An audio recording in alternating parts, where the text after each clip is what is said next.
continuidade aqui no capítulo 10, nós vemos Jesus como o bom pastor. E aqui nós temos, na verdade, vos digo que aquele que não entra pela porta no curral das ovelhas, mas sobe por outra parte, é ladrão e salteador.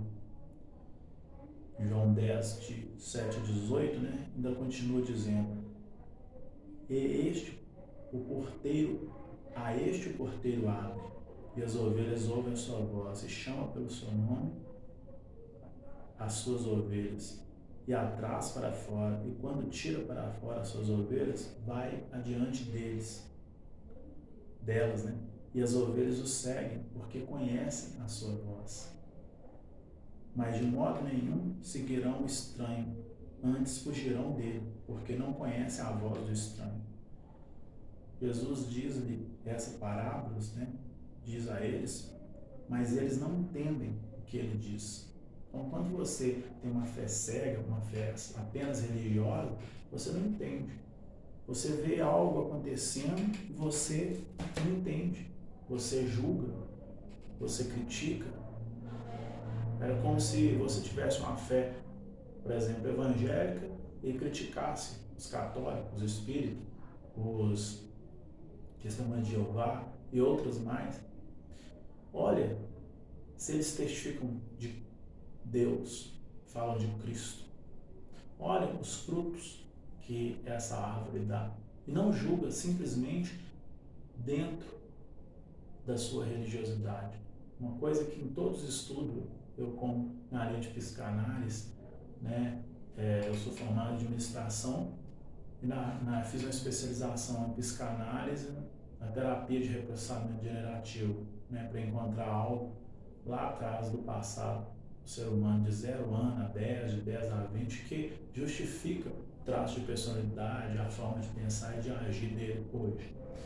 E dentro dessa linha, eu percebo que sempre ao estudar, e mesmo ao estudar a Bíblia, eu sempre procurei ficar de fora, a observar os fatos relevantes, a trabalhar com evidências, baseado em evidências. Então, a nossa fé precisa ser uma fé racional. Então, a gente tem que entender que o que emana é Cristo. Só Ele está sobre tudo. E seu Pai que criou todas as coisas, a deidade. E aqui nós temos uma explicação em João 10, de 19 a 21, que continua dizendo: tornou, pois, Jesus a dizer: em verdade vos digo, que eu sou a porta das ovelhas. Todos quantos vierem antes de mim são ladrões e salteadores, não só aqueles que vieram antes, como os que vieram por vir, que não pregam Cristo, que é essa ideia, do que Ele passa, que é amor, passividade, compaixão, domínio próprio, retidão. Contra isso não há lei, e outras coisas que vai fazer com que essa árvore frutifique, da forma que deve ser. Porque ele ainda continua aqui, mas as ovelhas não os ouviram. Eu sou a porta, se alguém entrar por mim, salvar-se-á, entrará e sairá e achará pastaio. O ladrão não vem senão a roubar, matar e destruir. Eu vim para que tenham vida e tenham com abundância. Então, se aquele que fala de Cristo, se ele dá bons frutos, e se ele traz algo que traz compaixão, misericórdia, ele fala de Cristo. Se ele fala de outra coisa, que causa ódio, que causa repugnação e outras coisas indesejadas, não é uma coisa boa, Eu sou o bom pastor, ele é o único bom pastor, o único. Os sacerdotes perdem praticamente a atividade, usar a água ali, se limpar para fazer o sacrifício. Agora ele vem, ele, o Cordeiro Santo, puro, e se dá por nós. Então ele é o único sumo sacerdote e o único pastor. E o bom pastor, ele dá a vida pelas suas ovelhas. Mas os mercenários, e que não é pastor, de quem não são as ovelhas, vir o lobo e deixa as ovelhas e foge. E o lobo arrebata e as dispersa as ovelhas. Ora, o mercenário foge porque é mercenário e não tem cuidado das ovelhas. Eu sou o bom pastor e conheço minhas ovelhas. Assim como o Pai me conhece a mim também, eu conheço o Pai e dou a minha vida pelas ovelhas. Ainda tem outras ovelhas que não são deste aprisco.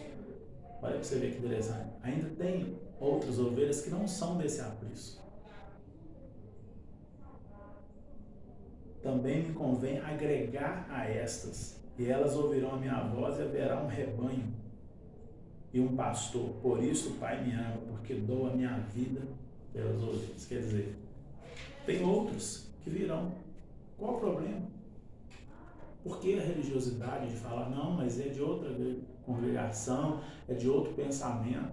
Se professa Cristo, se dá bons frutos, se fala de Cristo, se tem regeneração, se tem remissão, que é Ele que justifica nós perante o Pai. Todos nós somos, após o mal que foi colocado para dentro, né? Ninguém é digno. Para tornar a tomá-la, ninguém me tira de mim, mas eu de mim mesmo a dou. Tenho poder para dar e poder para tornar a tomá-la. Este mandamento recebi de meu Pai. E aí nós vemos uma divisão em João 10, 19 a 21, né, entre eles. Diz que tornou, pois, haver divisão entre os judeus por causa dessa palavra. E muitos deles diziam, tem demônio, está fora de si, por que o ouves? Diziam outros, essas palavras não são de endemoniado. Pode, porventura, um endemoniado abrir os olhos de um cego? Aí o lance de você prestar atenção nos frutos. Sobre o Messias, né, em João 10, de 22 a 30, diz que em Jerusalém havia a festa da dedicação. E era inverno. Essa festa, particularmente, né, estabelecida em 32 depois de Cristo, ela era estabelecida por Judas Macabeu para comemorar a purificação do templo. Depois de Antíoco Epifanes, né, haver profanado, ela ocorria em dezembro e realmente não era uma festa bíblica. Jesus andava passeando o templo, no alpendre de Salomão, rodeado por judeus. E eles diziam, quando terá nossa alma suspensa? Se tu és o Cristo, diz-nos abertamente. Respondeu-lhe Jesus, já vos tenho dito e não o credes. As obras que eu faço em nome de meu Pai está testificado de mim. Mas vós não credes porque não sois da minha ovelha. Como já vos tenho dito, as minhas ovelhas ouvem a minha voz e eu a conheço. E dou-lhes a vida eterna e nunca hão de perecer, e ninguém arrebatará das minhas mãos. Meu Pai, que mais me deu, é maior do que todos. E ninguém pode arrebatar da mão de meu Pai. Eu e o Pai somos um. E os judeus ainda continuam, né? Em João 10, 31 a 33, então os judeus pegaram outra vez as pedras para apedrejarem. Respondeu-lhe ele, Jesus, tenho-vos mostrado muitas boas obras que procedem de meu Pai. Por qual dessas obras me apedrejais? Qual delas? Vocês estão me apedrejando, né? Os judeus responderam dizendo, não te apedrejamos por nenhuma obra boa, mas pela blasfêmia, segundo a visão deles. Como julgam, né, hoje, dependendo do que você faz, independente do fruto, se é na ótica deles, da religiosidade ou não. Porque, sendo tu homem, te fazes Deus a ti mesmo. Respondeu-lhe Jesus, agora ele fala sobre a deidade, né, em João 10, 34 e 38. Está escrito na vossa lei, eu disse, vós sois deuses. Lá em Salmo 82, 6, né?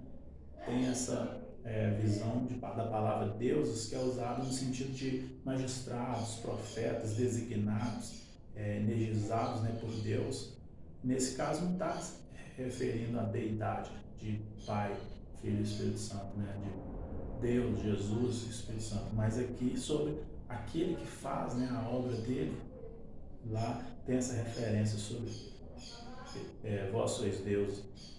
Pois se a lei chamou Deus aqueles quem a palavra de Deus foi dirigida, mesmo sendo humano, né?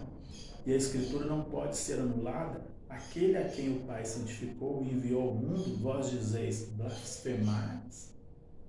blasfemais, porque disse, sou filho de Deus? Se não faço as obras de Deus, se não faço as obras de meu Pai, não me acrediteis. Mas se faço, não credes em mim, credes nas obras, para que conheçais e acreditais que o Pai está em mim e eu nele. Então, Jesus ainda continua aqui em João 10, 39 a 42, dizendo, procuravam, pois eles prenderam outra vez, mas ele escapou de suas mãos, porque não era chegada a hora, né? E retirou-se outra vez para além do rio Jordão, para o lugar onde João tinha primeiramente batizado. E ali ele ficou. E muitos iam ter com ele e diziam, na verdade, João não fez sinal algum, mas tudo quanto João disse deste era verdade. E muitos ali criam nele, porque João testificava dele. E ele batizava com água, né? Com a ideia ainda, porque ele não tinha sido crucificado, não tinha ainda feito o sacrifício, e ainda a água, né, que limpava, que lavava. Você vê que Davi, às vezes, em muitas das coisas que ele fazia, às vezes mesmo em volta da guerra, e às vezes até mesmo depois do pecado de Betseba, ele se lava, né, como se aquilo ali, e o sacrifício era o sangue que cobria o pecado. Quando Jesus vem, e aqui ele já está adiante, só que eles não reconhecem, porque eles estão cegos, como hoje existe muitos ainda cegos, porque eles não olham pelo ângulo certo, pela ótica, né, de Cristo, do amor de Cristo, da misericórdia, da compaixão, dos frutos, que é a regeneração do ser humano, a remissão, a aceitação de Jesus, não de aceitá-lo simplesmente uma palavra, né, eu aceito, mas de honrá-lo, de dignificá-lo, de seguir aquilo de mais que ele quis passar, pelo amor, principalmente pelo próximo. Então eles não entendiam dessa forma. E eles viam sempre a lei, sempre os ritos, sempre a religiosidade, né, em primeiro lugar. E por isso se viam cegos. Mas que nós sempre buscamos o bom pastor, o nosso sumo sacerdote, o único que realmente se importa conosco. Amém?